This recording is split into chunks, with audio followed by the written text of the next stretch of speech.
Light up a cigarette or take a sip of tea and listen to me. Here is a truth that 99% of the people out there hustling to work every morning would never dare to admit. You always think you are in charge of your life, don't you? You think this morning you chose to wear that black shirt, chose to drink black coffee, and chose to ignore that girl's text from last night. You believe that your 5-year goal is a master plan drawn up by your own hands. Wake up. The hard truth is, you are just a dummy driver on the ride of your own life. Most of the decisions you proudly call free will are actually a spectacular scam played by your brain. On the surface, you think you're steering the wheel, but deep under the hood, there is a hidden navigation system programmed decades ago, interfering with every turn, every hit on the brakes. That system is coded with your childhood traumas, with nameless fears, with the way your parents used to argue, and with all the societal prejudices injected into your head since the day you were born. People call it the unconscious. I call it the glitchy GPS of life. And the most brutal rule here is, if you don't drag this hidden system out into the light to reprogram it, it will silently drive you off a cliff, and you will just click your tongue, look up at the sky, and call it fate. Let me give you an example so it sinks in. Look at Hoang, my old partner. Every time he opened his mouth, he shouted, "I have to make it big. I will build an empire." He worked his ass off, mapped out dreamlike business plans, and attended all kinds of wealth-building seminars. His conscious mind drooled for success. But do you know what happened? Every time a project was about to close, with money and power right in his grasp, he would shoot himself in the foot. One time, he got dead drunk and cursed out a client right before signing the contract. Another time, he hesitated, making up some stupid excuse to back out at the last minute, handing his piece of the pie to someone else. People said he was unlucky, lacking the right timing and the right place. Bullshit. He wasn't unlucky at all. His hidden navigation system was just working perfectly. Deep down, his subconscious harbored a massive fear of failure and responsibility. A hidden software in his brain was constantly screaming, "You can't handle this." Success means facing bigger risks. What if you lose it all? Better to ruin it right now. It's better to be the guy who regrets missing an opportunity than the guy who fails because of incompetence. And guess what happens when the conscious and the unconscious throw punches at each other? The hidden system always wins. It crushes every conscious effort with just one shady psychological blow. The exact same rule applies to your love life. Don't ask why you keep diving headfirst into toxic relationships, loving people who drain your energy and deceive you. There is no karma or bad luck here. It's just that the radar in your mind has gotten so used to the chaos of your past that it automatically perceives instability as a false signal of safety. You find decent, peaceful women boring because your hidden system simply wasn't programmed to digest that kind of peace. So what is the takeaway here? If you want to be the king of your own territory, the first step is not learning how to make more money or acting like a badass. The first step is to swallow your pride and admit, "I am being pulled by the strings." Stop cursing your circumstances. Stop blaming bad luck or people's cold hearts. Pop the hood open, crawl under the chassis of your life, get your hands dirty with grease, and see how the wiring inside is recklessly connected. You have to recognize where this navigation system is dragging you and why it commands you to turn left when you actually want to go straight. Only when you grasp that hidden code can you truly snatch back the steering wheel. Otherwise, all your efforts to change your exterior today are just the cheap trick of repainting the shell of a car that is heading straight off a cliff. Let's talk about that expensive suit you are wearing. Not the fabric on your back, but the invisible armor you strap on before stepping out the door. You walk into the office, back straight, voice deep, projecting the image of a relentless hustler, a flawless professional, or a devoted family man. You desperately crave the crowd's nod of approval. Society demands a theatrical performance, and I must admit you are delivering a masterclass. Carl Jung called this the persona, the social mask. Now let's get one thing straight. Wearing a mask is not a crime. It is a necessary survival tool. You cannot expose your raw, chaotic self in a corporate boardroom. The fatal mistake, however, happens when you stare into the mirror for so long that you actually start believing the mask is your true face. Take Richard, a corporate director I used to consult for. At the company, he was a god. He barked orders, closed massive deals, and basked in the relentless applause of his subordinates. But the moment he unlocked his front door at 8 p.m., the man crumbled. He would sit alone in his multi-million-dollar living room, drowning in premium whiskey, suffocated by an agonizing emptiness. Why? Because Richard didn't exist anymore. He had traded his authentic soul for the title of successful executive. He played the character so intensely that he completely forgot who the hell he was before the curtains opened. When you rely entirely on the world's applause to define your worth, you become a hostage to their opinions. You turn into a hollow shell, desperately patching up your insecurities with job titles, luxury cars, and superficial respect. Wear the suit to conquer the battlefield, but for God's sake, know how to take it off when you get home. Because if you don't, the suit will wear you. So what happens when your mind tries to protect this fake, fragile image at all costs? Now, let's look at the mechanism that defends that fragile, borrowed suit of yours. Inside your head stands a bouncer, a fiercely loyal but incredibly stupid bodyguard. We usually call it the ego. This bouncer has exactly one job: to protect your self-esteem from getting bruised. When reality hits you with a harsh truth, say, you failed a business venture because you were lazy, or your relationship collapsed because you were deeply selfish, this bodyguard immediately steps in. It distorts the facts. It whispers comforting garbage into your ear. It wasn't your fault. The market is terrible right now. She was just too demanding. They simply don't understand your vision. Do you see the lethal danger here? By wrapping you in a cozy blanket of lies, this bouncer makes you feel safe in the moment, but it guarantees you remain fundamentally weak. Think about the last time someone gave you raw, unfiltered feedback. Maybe a mentor pointed out a glaring flaw in your strategy. Did you listen calmly, or did your blood instantly boil? Did you start formulating excuses in your head before they even finished their sentence? That sudden heat in your chest? That is not righteous anger. That is your blind bodyguard growling at the door, desperate to protect the illusion that you are flawless. As long as you let this foolish bouncer run the show, you will never level up. You cannot fix a flaw you refuse to acknowledge. To build a genuine empire, you must bypass this bodyguard. You have to learn to take a punch to your pride without flinching. You must look at your own incompetence, swallow the bitter pill of reality and say, I messed up. I am lacking. It takes a ruthless kind of courage to tear down this defensive wall. Because once that wall falls, you will be forced to step into the darkest, ugliest room of your mind, the place where you hide the monsters. And that is exactly where we are heading next. Let's walk down those cold stairs. Welcome to the basement of your psyche. It is damp, pitch black, and reeks of rot. This is where you lock away everything society told you was unacceptable, everything your fragile ego refuses to claim. Carl Jung called it the shadow. I call it the chained beast you are desperately trying to ignore. You think you're a fundamentally good man? You think you are completely civilized? Bullshit. You are an animal wearing a tailored shirt. Deep down, you possess the capacity for profound cruelty, ruthless greed, and forbidden desires. But because you desperately want to be the good guy, you shove all those primal urges down into the basement and throw away the key. Here is the terrifying rule of the basement. The monsters do not starve in the dark. They lift weights.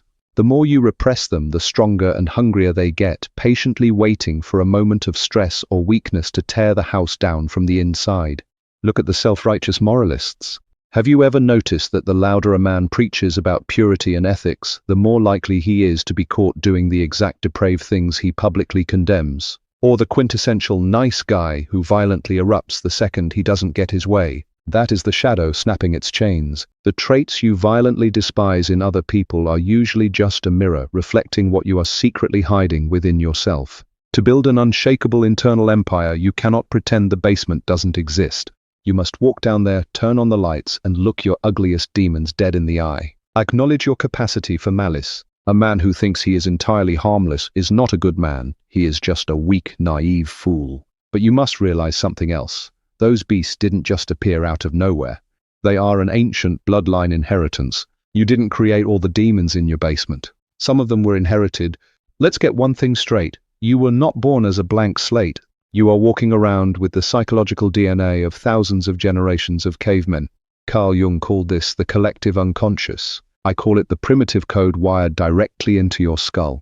Look at your everyday fears. Why do you sweat bullets when you have to speak in front of a crowd? Why does the idea of being rejected, mocked, or isolated by your peers paralyze you? It is not because you are fundamentally weak. It is because 10,000 years ago, if the tribe rejected you, you were left out in the cold to be eaten by wolves. Your brain has not evolved past that. Deep in your ancestral memory, social rejection literally equals death. That is why the herd mentality is so devastatingly powerful. People would rather march off a cliff with the crowd than walk toward salvation alone.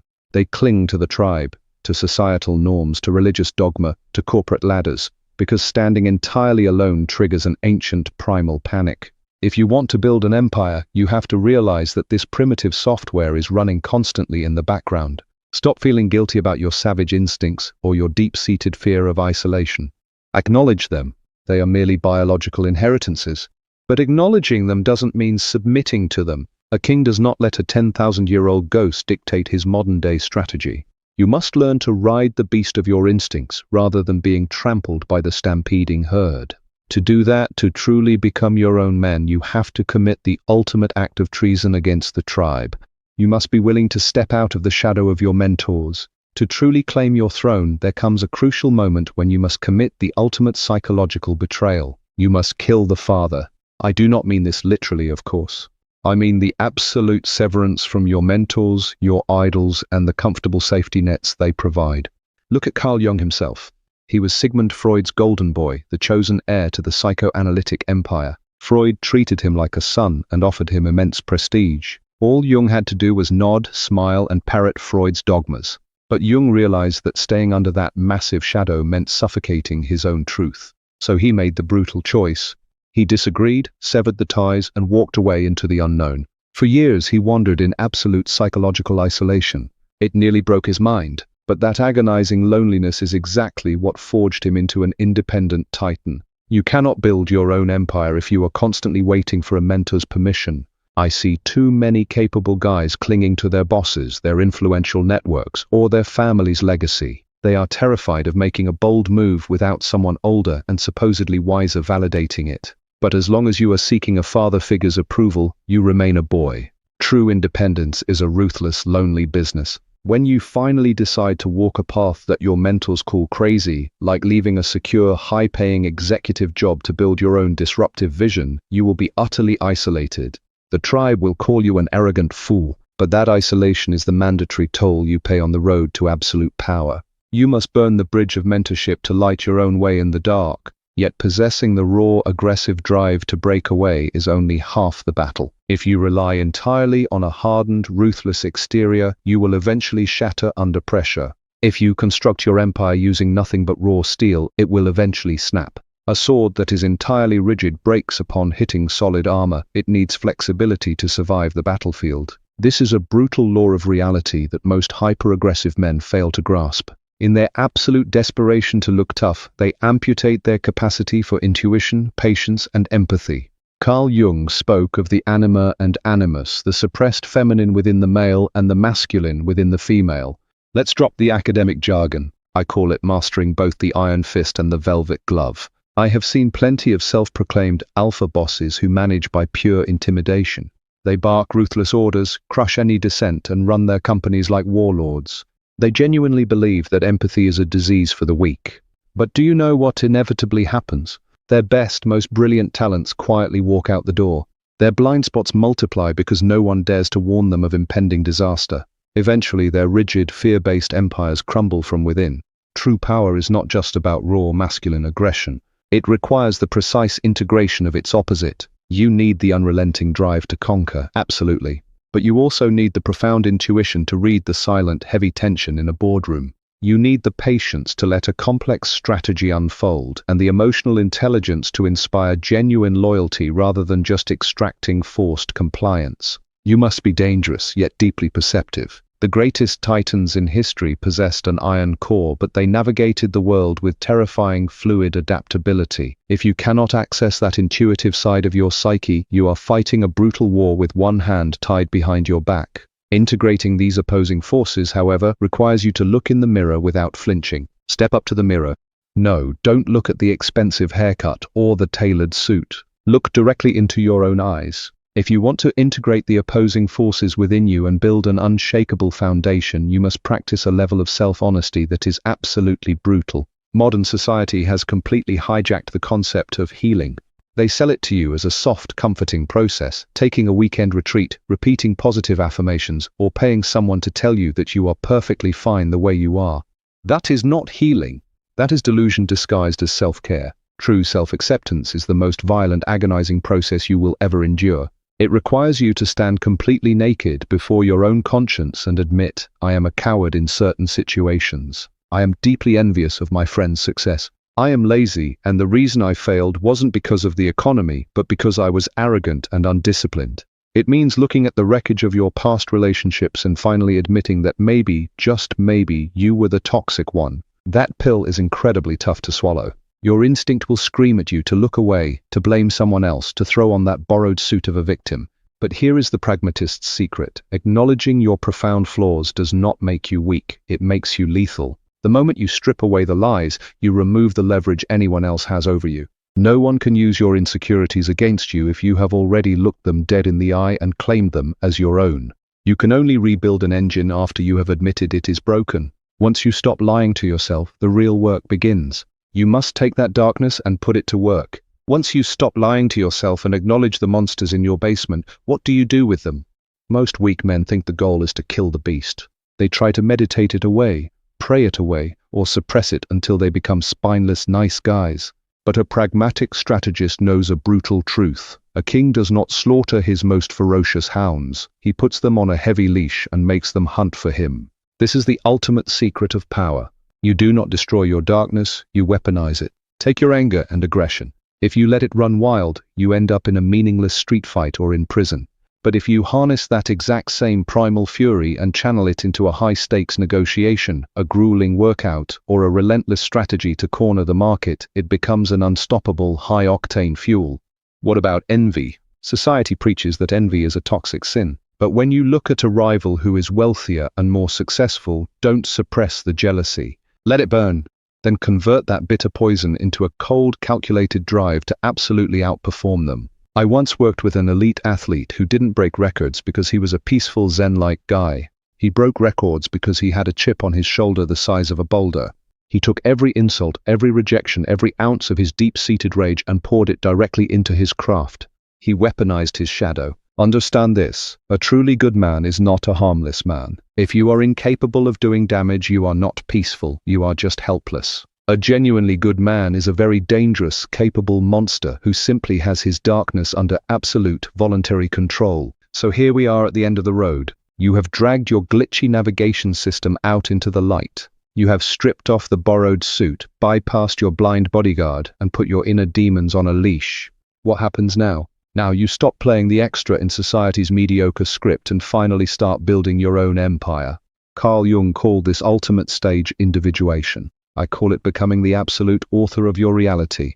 The masses out there will spend their entire fleeting lives chasing an illusion of perfection. They want the spotless reputation, the flawless corporate record, and a life that looks perfectly sanitized for the public eye. But perfection is a trap designed for slaves. It forces you to constantly amputate the sharp, dangerous edges of yourself just to fit into society's neat little boxes.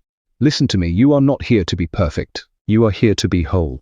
Being whole means you completely own every single piece of your psyche, the brilliant light and the terrifying dark, the ruthless conqueror and the empathetic leader. You no longer crave the crowd's nod, because the only validation that carries any weight comes from the man staring back at you in the mirror. When you reach this state of unified power, you become incredibly dangerous to the status quo. You cannot be manipulated by cheap shame, you cannot be bought by hollow praise, and you cannot be intimidated by isolation. Finish your drink. It is time to get up. The world out there is loud, chaotic, and desperately trying to dictate who you should be. Let them scream. Step out of this room, grip the steering wheel of your own mind with steady hands, and drive. No more excuses. It is time to rule.